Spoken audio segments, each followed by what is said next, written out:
ৰাতিপুৱাৰে পৰা আমাৰ ইয়াত পানী বাঢ়ি আছে। আজি হৈছে আগষ্টৰ 5 তাৰিখ আৰু আমাৰ ইয়াত পুৰা পানী বাঢ়ি আছে আৰু কিমান পানী বাঢ়ে কোনো ধৰিব নোৱাৰে, ঘপছে পানী বাঢ়ি যায় বাৰু।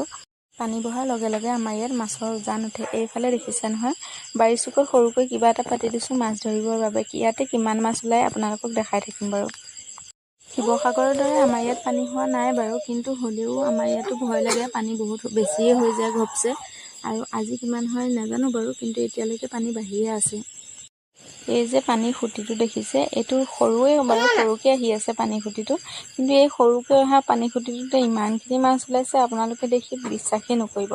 এয়া আমাৰ ঘৰৰ চেপত আহি আছে আৰু এইফালে মই কেনেকৈ কৰি আছোঁ আপোনালোকক দেখাই আছোঁ ৰ'ব। টেমা এটা লৈছোঁ, তাতে নেট এখন লৈ নেটখন পকাই পকাই বান্ধি দিছোঁ আৰু সেই নেটখনৰ আগটোতে মাছখিনি ৰখি গৈছেগৈ।